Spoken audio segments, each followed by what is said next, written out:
commencez à travailler, de bien sélectionner votre seringue.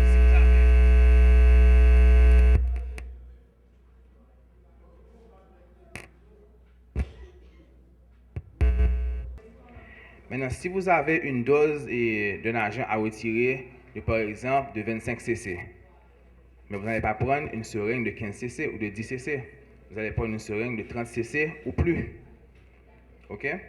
Donc, mais en tout, même si vous avez par exemple une dose de 25 cc, en général, il n'est pas recommandé de prendre une seringue de 30 cc. Parce que les 5 cc, l'espace qui reste entre la dose et la fin du piston est parfois trop petit et peut causer une séparation de la seringue et du piston. Donc parfois, si vous avez une dose qui avoisine 25-30 cc, ce serait mieux d'aller vers une seringue de 60 cc. Et cela, c'est pour vous protéger et empêcher un déversement du médicament. OK? Et évitez surtout d'entrer en contact avec les parties critiques de la seringue et de l'aiguille. Donc, tout en manipulant la seringue, tout en manipulant l'aiguille, et par exemple, lorsque vous allez introduire l'aiguille dans l'orifice du vial, il faut éviter de toucher directement cet orifice. Donc, la méthode aseptique demande qu'on prenne un coton imbibé d'alcool et qu'on aseptise en 2 ou 3 fois. Okay? En général, c'est vers l'extérieur qu'on aseptise. Okay? Et après l'aseptisation, qu'on introduise l'aiguille et de ne jamais toucher l'aiguille. Il faut aussi éviter de toucher le piston lui-même. Parce qu'en manipulant le piston, si vous touchez le piston, parfois le piston a le risque d'aller même à l'intérieur de la seringue elle-même. Et si vous touchez une partie du piston qui va à l'intérieur de la seringue, maintenant la dose est maintenant exposée à la partie que vous avez touchée. Et ça peut causer une infection vers le patient. Et ça va être un petit peu, ça va poser problème parce que parfois vous aurez à manipuler de grosses seringues. Et aussi à manipuler des viales d'une consistance assez importante. Donc il faudra vous habituer avec la pratique comment maintenir le vial et aussi la seringue tout en évitant que vos doigts touchent les parties critiques de la seringue et du vial. On comprend? OK. Comme vous l'avez vu tout à l'heure dans la vidéo, il ne faut pas expulser l'excès de chimio dans l'air et l'excès de chimio ou d'air dans l'air. Ce que ça veut dire, c'est qu'en aspirant la dose, parfois vous allez aspirer aussi une quantité d'air. En frappant la seringue, l'air peut remonter vers le haut. Mais même cet air-là, il faut éviter de presser et d'éliminer ça juste dans l'air. Et au lieu de faire ça, avoir un petit coton et de le faire sur le coton. Ça, c'est pour éviter que les petites particules de chimiothérapie vont et se solubilisent dans l'air et qu'ils aient en contact avec soit vous-même, soit avec le personnel qui est avec vous. OK? Utilisez un détergent et de l'eau, hypochlorite par exemple, pour nettoyer les surfaces éclaboussées ou qui ont été en contact avec ces drogues dangereuses. Maintenant, ce qui est recommandé, c'est lorsque vous allez travailler avec le cabinet stérile, d'avoir ce matériel à portée de main. Soit en dessous du cabinet, soit dans une étagère environnante qui a ces articles. OK? Pour vous permettre un nettoyage plus rapide et efficace. OK? Pas de questions? J'avais dit au début que ce sera un module interactif et comme il y a beaucoup d'informations à voir, parfois c'est très recommandé qu'il y ait un échange entre nous. Donc si vous avez des questions, des choses qui sont un petit peu pas trop claires, maintenant c'est l'occasion de poser ces questions-là, on peut en discuter en groupe. Questions?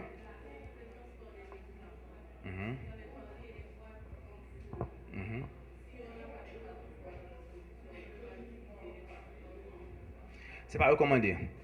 La différence, c'est que les boîtes en coton s'effritent beaucoup plus facilement que les boîtes en forme. Ce qui veut dire que ces boîtes-là peuvent contaminer votre environnement.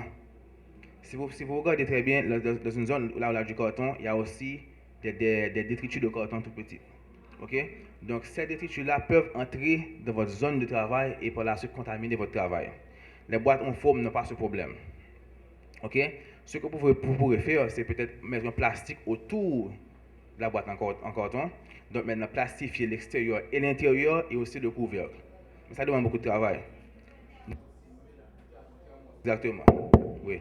Un thermos, c'est ça. Au fur et à mesure, nettoyer ça. Avec des briquettes de glace, en général. Ok?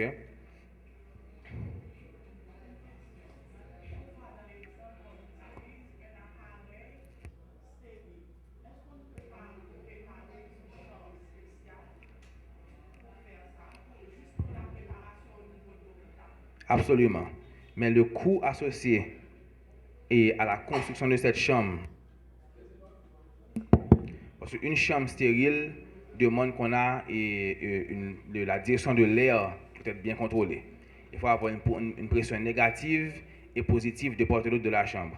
Donc l'investissement nécessaire pour avoir cette chambre-là est beaucoup trop élevé et c'est beaucoup plus, c'est beaucoup plus économique d'avoir un cabinet stérile où on peut contrôler l'espace et l'air à l'intérieur du cabinet. Ok? Et en Haïti, comme nous n'avons pas de compagnie, là on peut se procurer par exemple un cabinet stérile adéquat. Pour ce cabinet stérile adéquat, c'est un cabinet qui aurait par exemple un espace sous mettre ses mains, mais avec muni de gants, donc qui empêche un contact direct entre l'air extérieur et l'air interne. Et ça vous donne un environnement stérile, bon, extrêmement stérile. Ok? Et parfois aussi on met de l'air, un vacuum d'air négatif qui prend l'air qui est à l'intérieur du cabinet et l'envoie vers l'extérieur. Et dans ce conduit, le conduit qui mène l'air du cabinet vers l'extérieur, il y a deux filteurs. Ok? Pour filtrer le médicament pour qu'il ne se disperse pas dans l'environnement.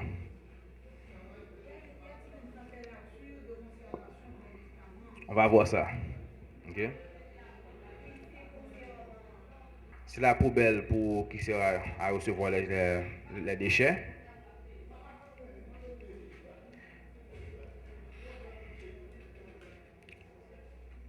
Ok. Donc, ça c'est plus ou moins logique. Les médicaments non utilisés, donc qui veut dire non utilisés, donc non ouverts, doivent être rapportés à la pharmacie. Les récipients à déchets médicaux dangereux ou toxiques doivent être disponibles et accessibles. Disponibles et accessibles, ça veut dire que vous devez les avoir un.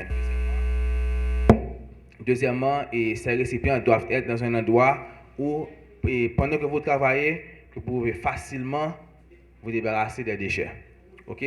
Parce que l'important, c'est que l'espace de travail doit rester extrêmement propre.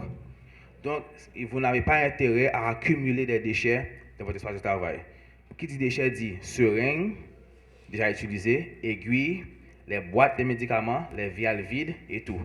Donc, pendant que vous travaillez, en accumulant ces déchets-là, vous avez intérêt, au fur et à mesure, à vous débarrasser de ces déchets. Donc, les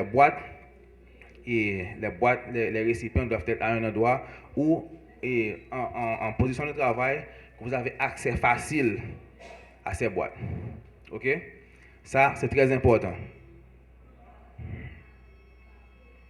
Les récipients à déchets ne doivent pas pouvoir être perforés, doivent avoir un couvercle et être clairement étiquetés comme déchets dangereux.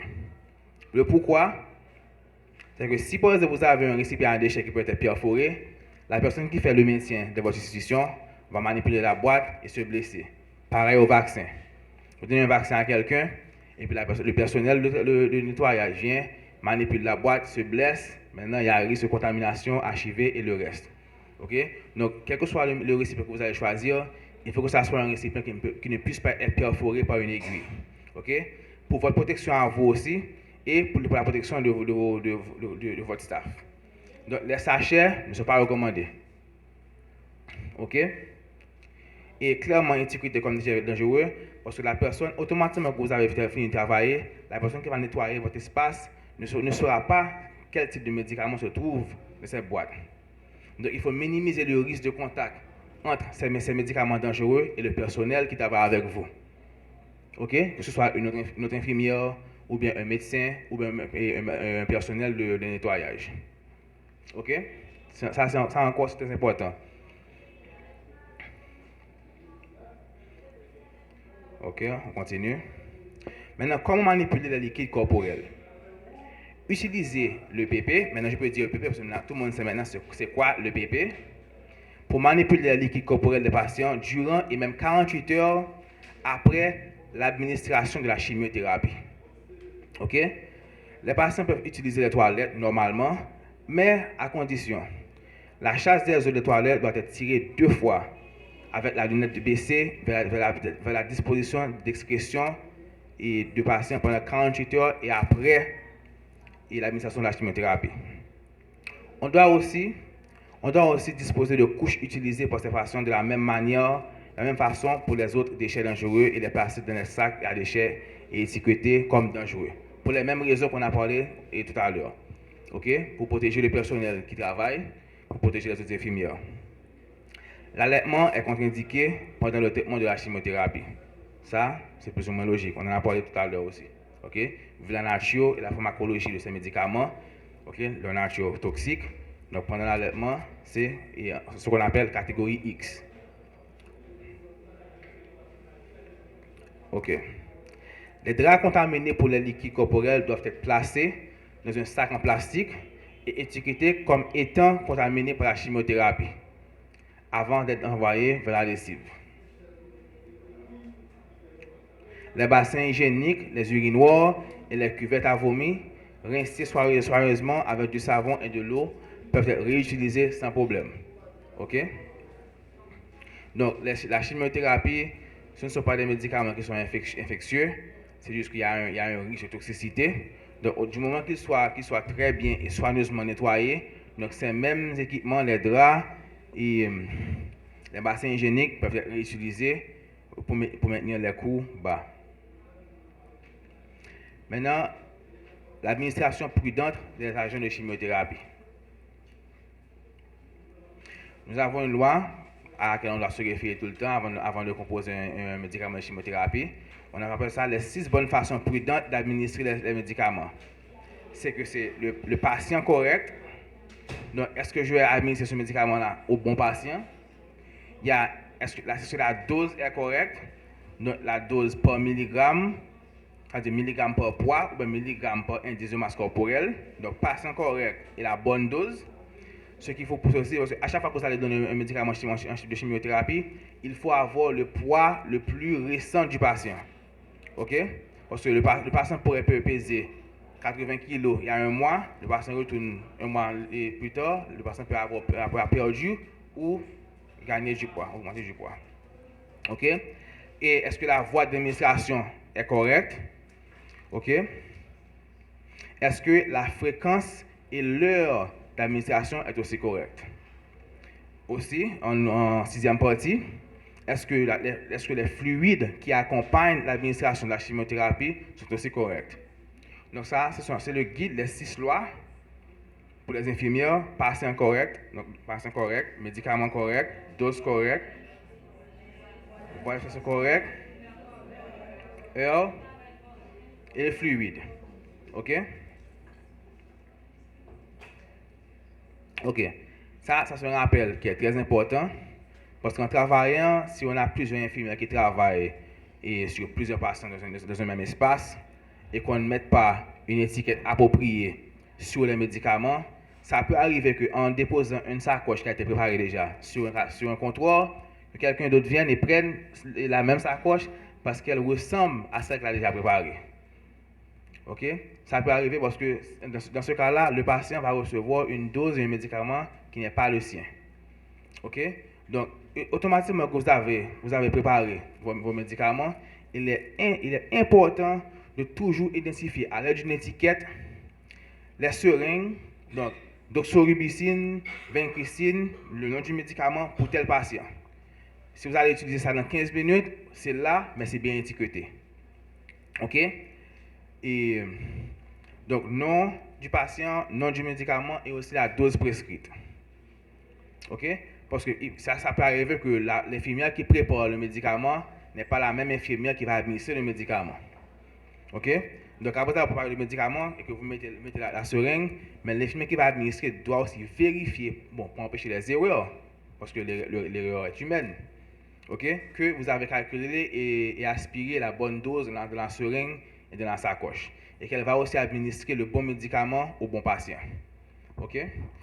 Parfois, ça peut arriver que la même infirmière qui compose le médicament, c'est elle aussi qui va administrer le médicament.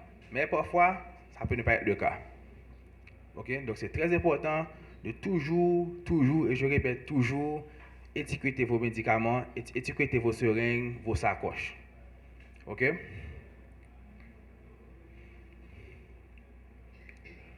Se munir de l'EPP, même après avoir composé le médicament et en allant administrer ça au patient, il faut être toujours muni de l'équipement de protection personnelle. Éviter le plus que possible le contact avec les comprimés et les écraser. Donc, dans le cas de comprimés, par exemple, qu'on va donner par voie orale, donc le médicament par voie orale et comprimé, donc éviter de les écraser, encore pour éviter que des éclaboussures de comprimés, de poudre, ok, aussi pour vous protéger vous-même. Et s'il y a un vomissement d'une dose, vérifiez avec le médecin s'il faut quand même poursuivre donner la dose ou qu'il faut arrêter le médicament. Ok? S'assurer que le patient comprend les effets secondaires des médicaments administrés.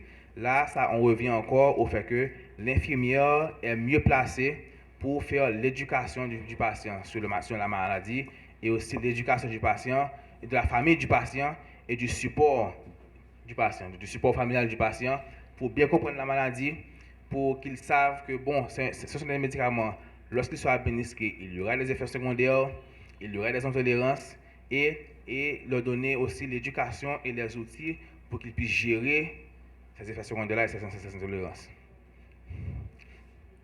Ok? Question?